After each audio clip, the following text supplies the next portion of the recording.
What's up, everybody? Welcome to the Good Wolf Project. I'm your host, Jerry Scarlato, and today we are officially recording from the new Good Wolf Studio location. Yes, it is only a 12 by 12 room, but it is not a basement. So while it is a downgrade in space, it is an upgrade in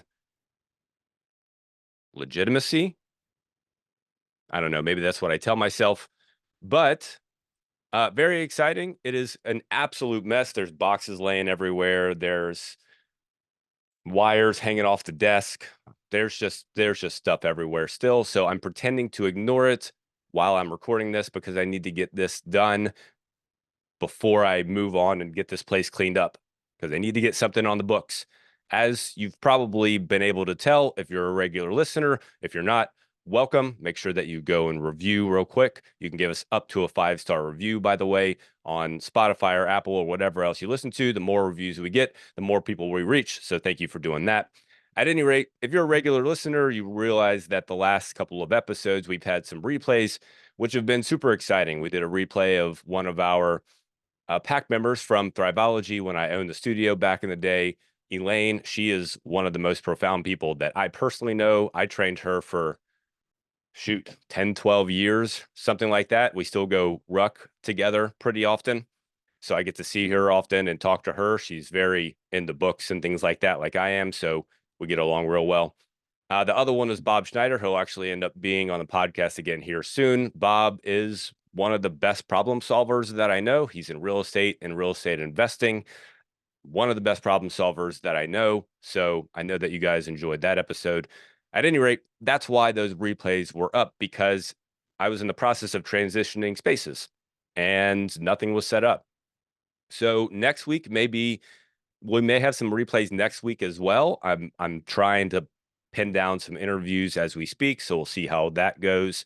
So if you see some replays next week, that's what's going on. We're still in transition mode.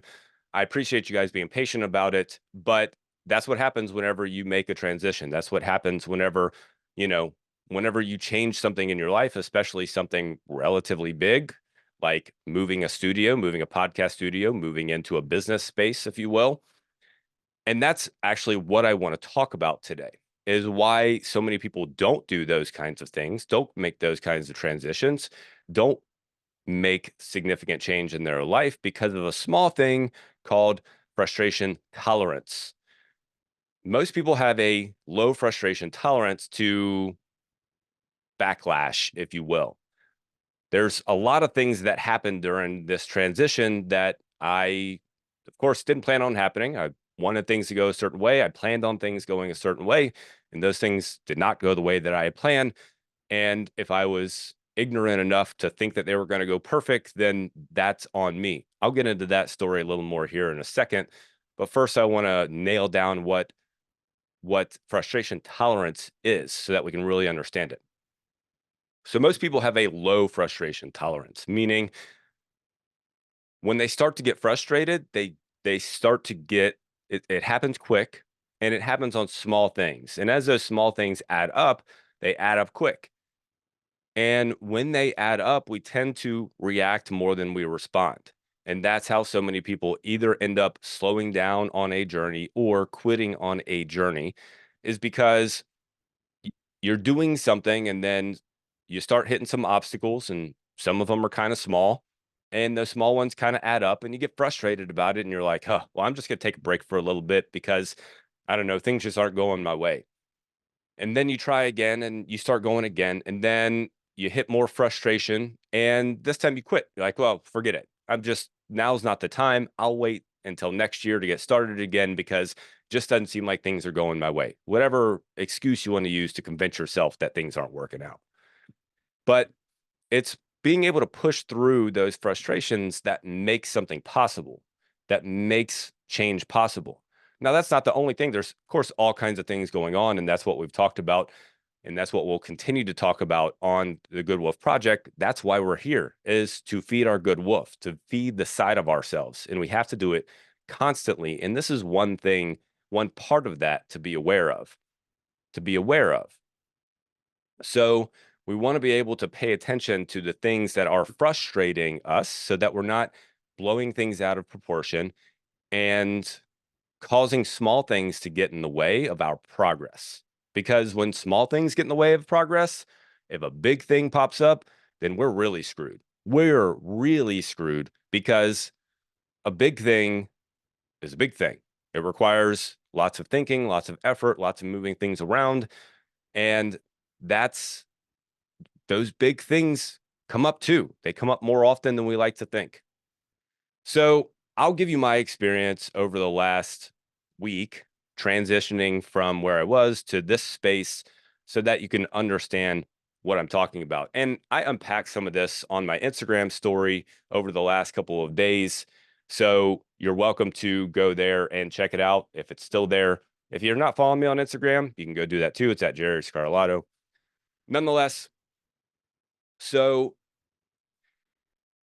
first, of course, I had to pack everything up where I was and then get it here. That was simple enough because that was just me. That just required my effort. It didn't require someone else being on time and things being installed and things showing up for delivery and so on. So that was simple enough. Pack everything up, tear everything down, get it here. Simple. Got that taken care of. So in my head, I had planned out for Monday to kind of get everything set up and get everything ready. And then the line for the internet needed to be ran to the room, to the studio. And then on a separate day, the internet company had to come in and install the internet. So it was two different companies doing two different things. Last Thursday, the people who were running the internet line didn't get it done. Now, of course, they didn't tell me about it until Monday. I had to call them. Someone called me, left me a message, and I had to call them back. And they're like, yeah, they didn't end up getting it done. And we went and looked at it Friday and we didn't figure it out. And here we are. Well, they were supposed to install the internet actually Monday afternoon. The internet company was supposed to install the internet Monday afternoon. So that was already pushed back a day. I had an interview set for Tuesday afternoon, which is why all this needed to be done, which is why I had planned on all of this happening in a certain way. I had an interview scheduled for Tuesday for the podcast. Well, they didn't get the line ran to the building or to the room. They didn't figure that out. So the guy's like, hey, I'll hustle and I'll get it done on Monday. Well, he got it done on Monday. And he said, I talked to the internet company, and the internet company said that they are prioritizing this and that they'll be here tomorrow morning, Tuesday morning, to get it done between 8 and 12. I'm like, cool, great. That still works because the interview is not until 3. Everything's going to be fine. So Tuesday morning comes and it gets to be 10 o'clock or so. And I just start having this weird feeling that, you know, things aren't going to go the way that I thought they were going to go. So I went ahead and emailed the person I was interviewing and said, hey, I'm getting internet set up in this new studio. Here's what's going on. Can we reschedule? Because I just have a feeling things aren't going to work out. Yeah, no problem. Got it rescheduled. Well, 12 o'clock rolls around and no one's here. So I called the internet company. Hey, what's going on? Where, nobody's here. Oh, it looks like they're not supposed to be there between 12 and 4. Okay. So now it's between 12 and 4. Good thing I went ahead and rescheduled the thing already, rescheduled the interview already. Otherwise, I would be in a huge pickle. And I hate rescheduling in the first place, but I really hate rescheduling when it gets closer and closer and closer to the actual interview or to the actual meeting. So went ahead and rescheduled it. They ended up getting it installed that afternoon, and then everything was fine. I got the desk set up. As I'm getting like the computer and stuff set up, I realized the computer only has a couple of USB ports. It only has 2. I needed 3 or 4. So I'm like, well, what do I do? I start looking at the wires that I have. I start looking at all the options, but it has 2 regular USB ports and then it has 2 smaller USB ports. And one of the smaller ones was still available. And I'm like, okay, so all I need to do is buy a new wire for this one attachment, and then I can plug everything in. So that's what I did. And now everything's up and running. Here I am, got the camera up, got the microphone working, got speakers plugged in, got the monitor plugged in, everything's up and running. So why do I tell you that whole story? Well, historically, what I would have done, and by historically, I mean as soon as maybe 9 months ago, 12 months ago, I would have started to let those small things that were happening start to accumulate. Monday, when I called and I'm like, hey, what's going on? Is everything installed? No, it's not installed. Right there, I would have started to have frustration, to feel frustration. And my heart would have started racing and my brain would have started tensing up. And then when the next thing happened, well, the internet's not going to be installed between 8 and 12. Now it's between 12 and 4. And as it got closer and closer to the interview and so on and so forth, if I hadn't rescheduled it yet, my brain would have tensed up even more and would have gotten even worse. And as that happened, it would have moved me closer and closer to reaction mode. And then as I'm putting things together and I realize that I only have 2 USB ports instead of the 3 or 4 that I need, I go, that would have potentially been the thing that actually set me off. That I would have just said, "Oh, screw it. Like I'm done. Like I'm not going to do anything else for the rest of the day. I don't feel like dealing with this right now. I'm just going to go ahead and, you know, screw it. I'm going to go get something to eat." So that sequence is not useful. And I've done it enough in my life that I realize it is not useful. And while I'll probably do it again at some point, this last 7 days of transitioning here and going through those hiccups and dealing with those things has felt very calm, and it's been very weird at the same time because I'm used to kind of that tension rising up, but it's felt very calm. And I've been able to get things done. I've been able to keep moving forward and keep making progress. So when I ran into a problem, I just went to the next step to figure out what I needed to do to then fix the problem. And that's the magic of having a frustration tolerance, of being able to tolerate a level of frustration, be that big frustration or small frustration. Because if you look at that sequence of events, there's some big frustrations and there's some small ones. The big ones are, I didn't figure out till Monday that they hadn't actually ran the internet line to the studio when they were supposed to do it Thursday, and then they still had Friday to do it. And then the next big frustration was the internet company said they were going to be here between 8 and 12. And then I called them and they said, oh, no, it's actually between 12 and 4. Next frustration. And then the small one, which would have broke the camel's back, if you will, was the USB ports on the computer. So recognizing those frustrations and recognizing those things that are getting you and irritating you is important. And the thing is, most people look at that and they're like, well, that's just part of me. That's just part of who I am. Everyone else does it. Why shouldn't I do it? The question is not, why shouldn't I do it if everyone else does it? The question is it useful? Does it help me? Does it move me forward? Does it get me closer to my goal? And the answer is clearly no. No chance. And that's with any frustration that we have, whether it's getting frustrated with a driver because they cut you off or they're driving too slow, or because you don't have enough USB ports in your your computer. When you get frustrated with it, you end in reaction mode. You move to reaction mode. And when you're in reaction mode, you do either something stupid or just something terribly unproductive. So the goal is to move to response mode, to be able to respond to the situation instead of react to the situation, which of course is easier said than done. As you do it and as you build it, it becomes easier, but you still have to be aware of it. And that is the first thing that needs to happen, is that you're aware that it's happening. You're aware that you're getting frustrated and you're moving toward reaction mode. You're moving toward unproductive mode.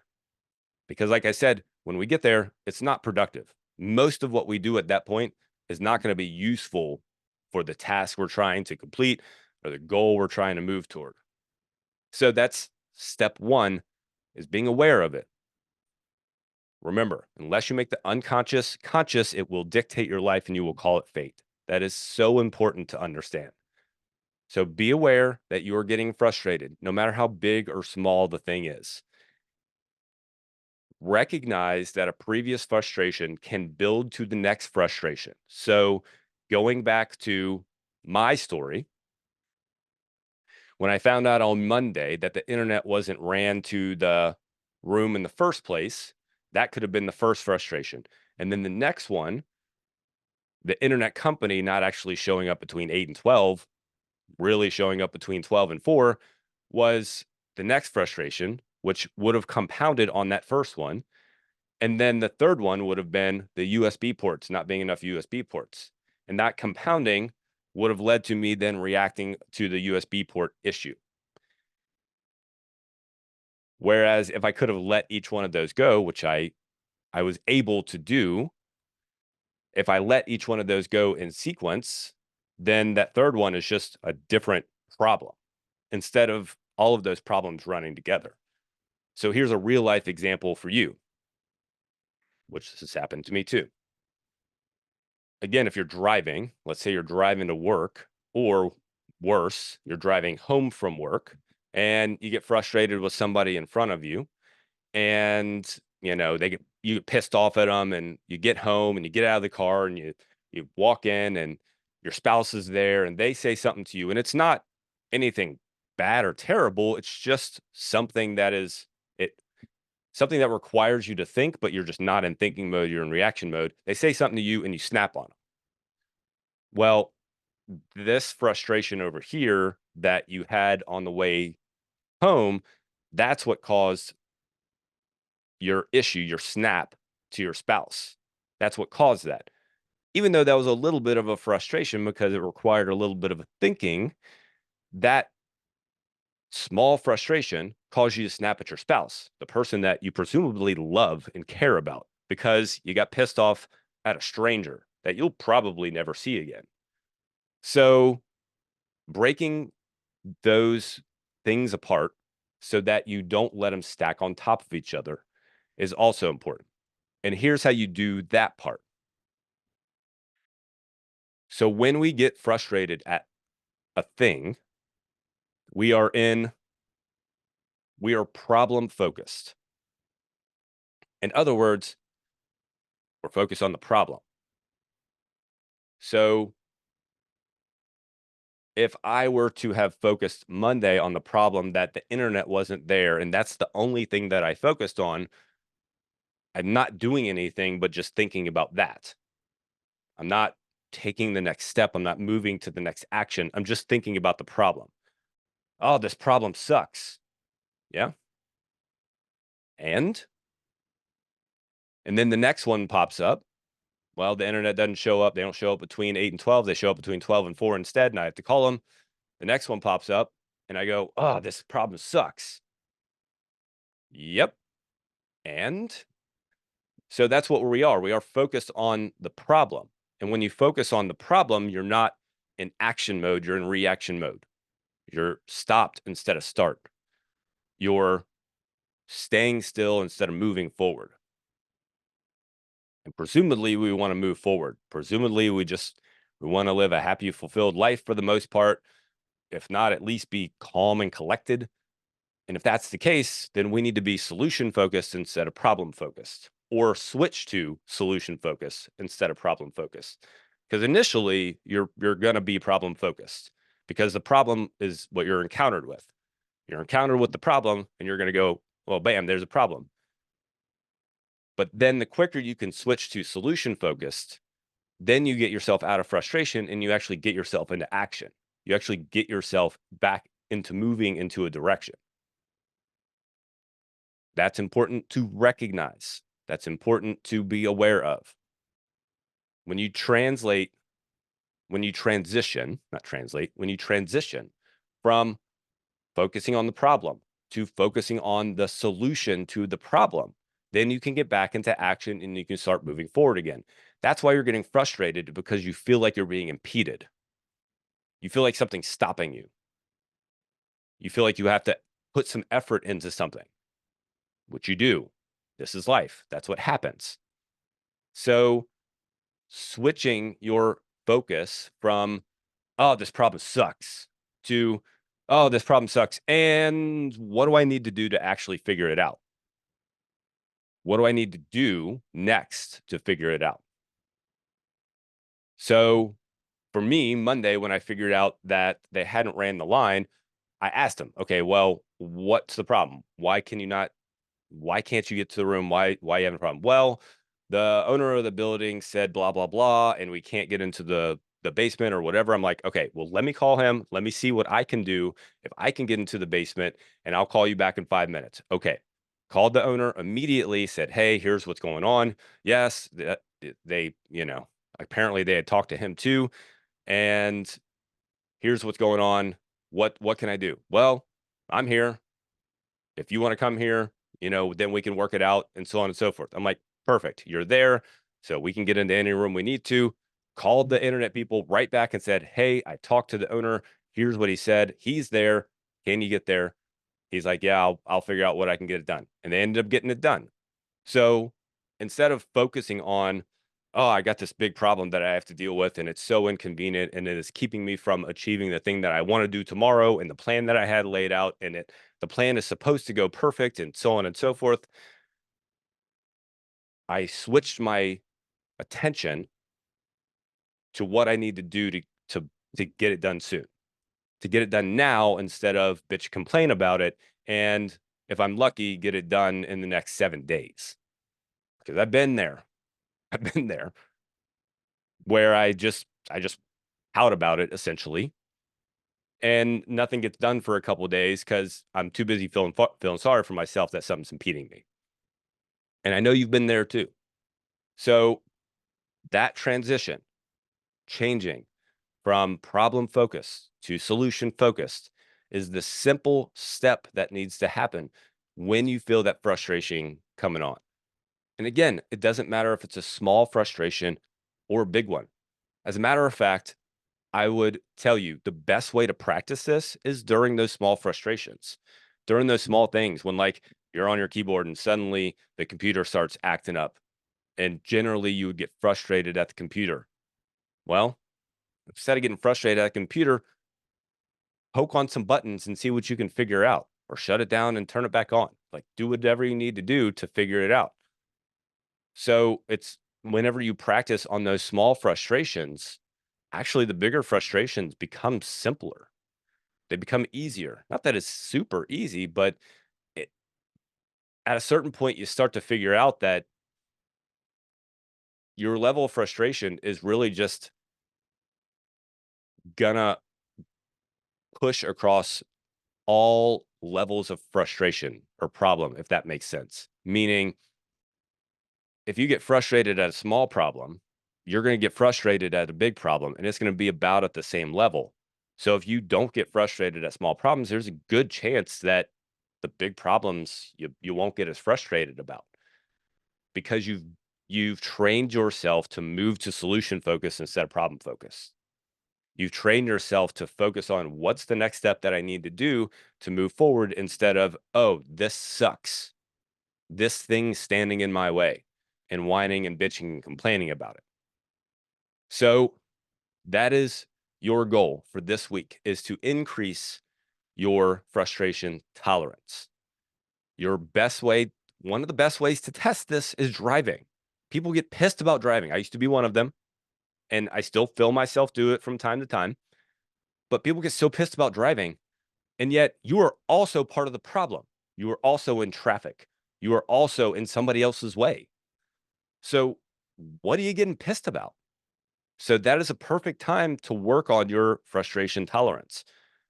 When someone gets in your way, or they cut you off, or they're going too slow, unless you're in a monster truck and you can run them over, or you're in a sports car and you can go around them, or you're just an asshole and you want to run them off the road, then what are you going to do? What's the point? What is the point of getting pissed about it? Work on that frustration tolerance. That's what's going to help you move forward. That's what's going to help you become the kind of person who can achieve the goals that you want in life. because you can and you will if you start working on these small things step by step. That's what I have for today. Now my mind has switched back to the mess that is around me, and I will be attacking this the rest of the day. Thank you guys so much for showing up today. Remember, go review this podcast real quick. You can give us up to a 5-star review. The more reviews we have, the more people we can reach. And I greatly appreciate you guys doing that. Until next time, get out there and step into growth.